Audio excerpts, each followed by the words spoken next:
Isang simpleng ulam yung lulutuin natin ngayon at tokwa yung bibida sa ating kitchen. Tara, samahan mo ko. Ituturo ko sa iyo kung paano pa natin pasasarapin yan. So ito yung tokwa natin. Dampian natin to ng paper towel para maalis pa natin yung excess water. Then slice natin yan into bite-sized portion. Then after that, sprinkle natin yan with salt.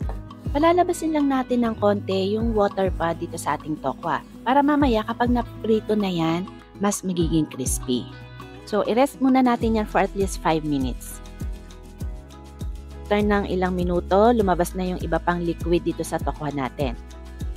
So, katulad kanina, dampian nyo lang yan ng paper towel para matuyo-tuyo. Bago natin iprito yung tokwa, maglagay muna tayo ng breading. Sa isang plastic, ilagay nyo yung ating cornstarch plus rice flour.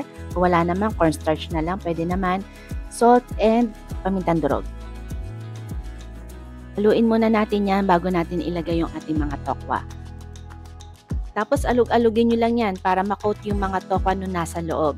Diba mas madali siya kaysa yung isa-isahin pa natin na i-coat yung ating mga tokwa. After nyan, pwede na tayo magprito. Yung kalan natin, ilagay nyo lang yan sa medium flame. Tapos yung oil, maglagay kayo ng enough para ma-deep fry yung ating mga tokwa. Kapag ready na yung ating oil, ilagay nyo na isa-isa yung ating mga tokwa. Siguro iprito lang natin yan ng mga 2 to 3 minutes or until mag-golden brown. Kapag sa tingin nyo okay na yung ating tokwa, alisin na natin yan sa mantika. Ilagay nyo sa strainer para tumuloy excess na oil. Pagkatapos iset aside muna natin yan. Then, proceed na tayo sa ating sauce. Dito, gumamit ako ng ibang kawali. Buksan yung ating kalan sa pinakamahinang apoy. Maglagay ng kaunting mantika at sabay na ilagay yung ating grated garlic and grated ginger. Igigisa lang natin ito hanggang sa lumabas na yung kanyang aroma or about mga 30 seconds. Tapos, ilagay na natin yung ating soy sauce, white vinegar, tomato ketchup, gochujang,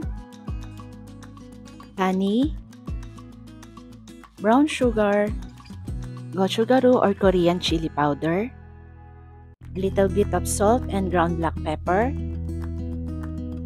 at kaunting tubig.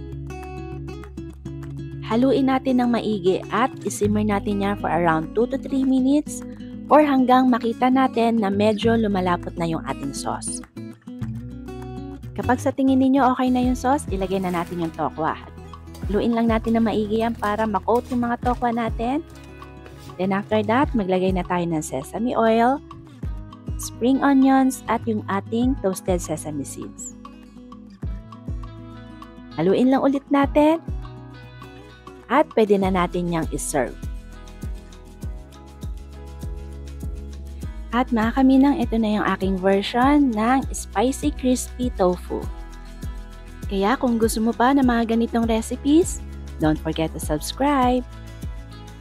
Okay, kain na!